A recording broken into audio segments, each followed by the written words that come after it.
What makes a scene memorable? The answer varies. Some might say the acting, others lean towards setting and music. But the answer is not simple. A memorable scene stays with us for longer than the entire movie sometimes.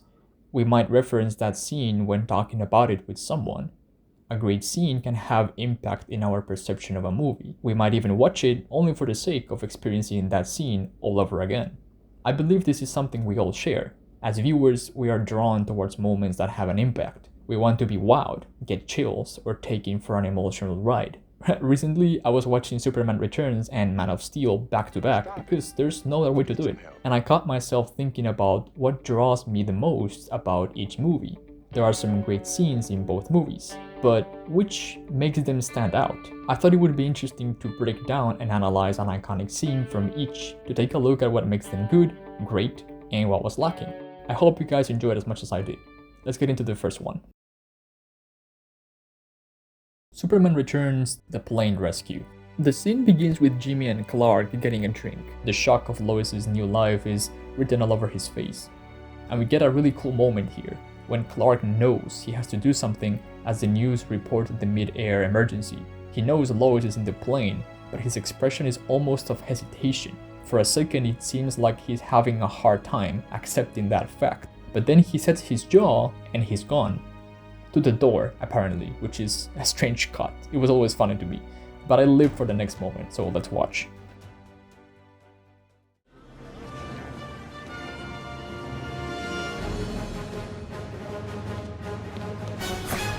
Goosebumps, always. The raiders at NASA detect Superman flying towards the plane.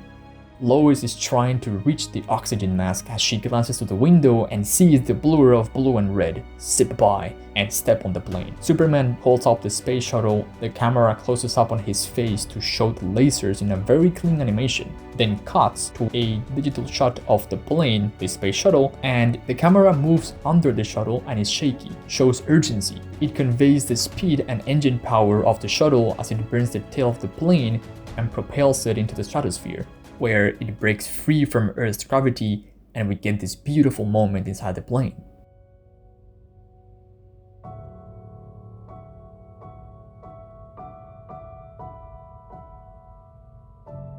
A short moment like this says a lot about the decisions made in this movie.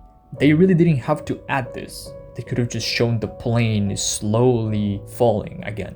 But they didn't. They actually showed us briefly that there is a bit of peace in chaos. It brings us closer to what's happening to the characters.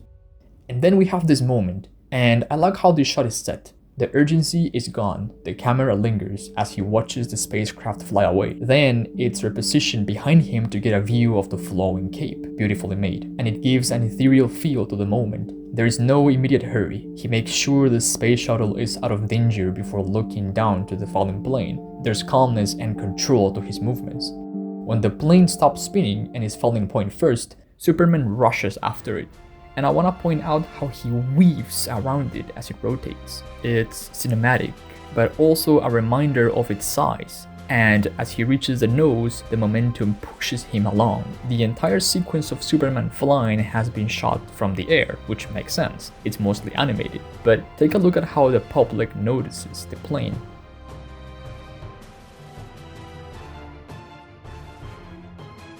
It's a very organic shot, almost like a broadcast camera captured the plane as it followed the ball. And as the plane gets closer, they used multiple cuts and angles to redirect the focus to the scale of the feet. This ripple here shows the sheer force he's using to stop the thing. This force is not distributed evenly because he's sinking into the nose of the plane, and the material of the plane is flexible and ripples through the fuselage. And I'm telling you that because that was a choice the director made. That plane is digital. They could have just kept the focus on Superman the entire time, but they wanted us to feel that effort and what it takes to stop a plane mid-fall.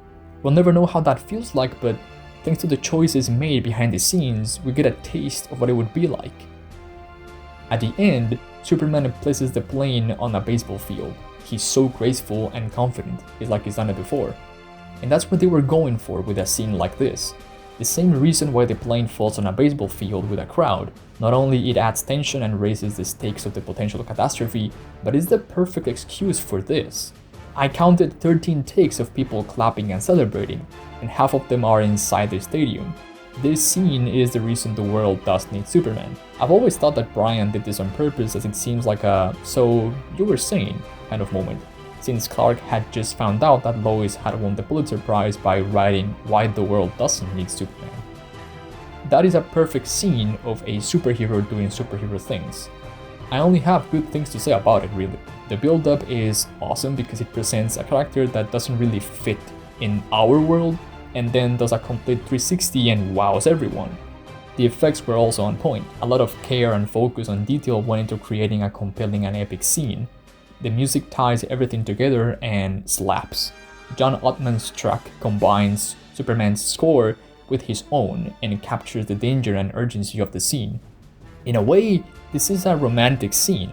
Not in that sense, but as a poetic expression of what it truly means to be a superhero. Save everyone in the plane, save the girl, save the space shuttle, and thousands of people in the stadium. No casualties. This is the type of act most people would think of when Superman is mentioned. An impossible rescue with high stakes that is performed with style and gracefulness. It was perfect. Perfect. Everything. And now, let's take a look at Man of Steel. Cal's first flight is probably the most memorable moment in the entire movie, carrying immense significance. The scene opens with this stunning shot, and Hans Zimmer's score grows in the background. A low-angle shot of the cape flows beautifully, introducing the Kryptonian suit as a symbol of his heritage. The cinematography here is exceptional, with the setting and lighting enhancing the emotional tone. The rising sun symbolizes a fresh start, a new chapter for Cal. As he steps out of the ship, he is transformed.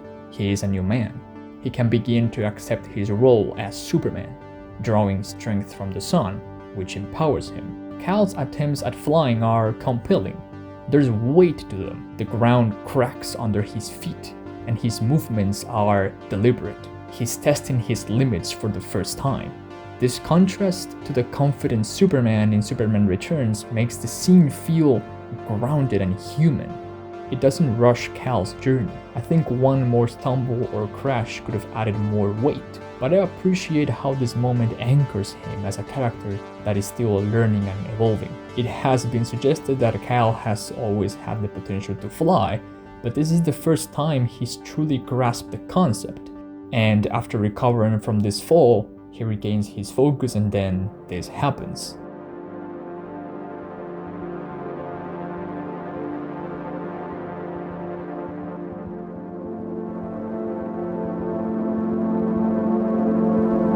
And that is awesome. That is a powerful moment. The sheer force he generates as he takes off is captivating. It's a visual that sells the incredible energy he's able to output. This choice stands out compared to more conventional demonstrations of strength, like putting your fist through someone's chest. I think it gives the scene a more alien feel. But by far the highlight of the scene is the flight itself. Watching Superman weave through mountains and shatter the sound barrier is exhilarating. The portrayal of his speed is excellent and is something that I found missing in Superman Returns. When creating a film about a character who's faster than a bullet, it's crucial to decide how to showcase that speed. Do you slow down the world around him, or do you emphasize the quickness? Man of Steel strikes the right balance in both action scenes and flight scenes. I think this is important because nowadays we have so many demonstrations of speedsters that it's very easy to miss the mark. It's not just about making the character faster than everyone else, it's also about how you portray the swiftness and the agility of the movements, and I think Man of Steel nailed it. So after these two scenes, my conclusion is the following. With the plane rescue, Superman Returns presented the ideal Superman, a perfect superhero. Everything about the scene is traditional and romanticizes the idea of Earth's protector. The cool and collected Superman, the music, the outcome, and of course, the way it was set up, in my eyes, is the most accurate representation of Superman saving the day. It's the scene that jumpstarts the movie. Until that point, there was no rush in any way. It takes its time to reintroduce Clark. There's no exposition about Superman before the plane rescue, other than this conversation at the beginning between Clark and Martha. So when the blackout happens, we have some expectations of what might be yet to come, but thanks to the pacing until now, when the theme hits, we know we are about to watch something epic. If I watched the scene today, I don't think I would have much criticism either. I would love to get another movie like this one. It still makes my 7-year-old self smile and run around the house with a towel as a cape. I am big on epic moments rather than who can punch harder. However, I do understand why people weren't satisfied with Singer's interpretation. It's normal to expect everything from a character like Superman: the fights, the dramatic rescues, the epic comebacks, and the self-discovery. But then others would complain that it suffers from Spider-Man's 3 main issue, trying to fit too many things. And then we have Man of Steel's first flight. This one was tough. The scene itself is good, visually it's stunning, but it's hard for me to connect with the scene for various reasons. The biggest for me is Jor-El's monologue in the background. It doesn't work for me that much. That exposition was not necessary if you ask me. We didn't need to be told that Kyle's purpose is to guide the human race, to be an example for them.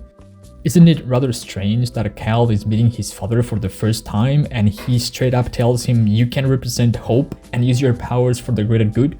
What? Like, look at Clark's face the entire time. The man is more confused than me watching anything Marvel made in the last 2 years. I'm not saying it doesn't make sense with the story Zack wanted to tell, but it does come across as weird to me. Jor-El's words are not those of a father, he's just giving him information about his origin.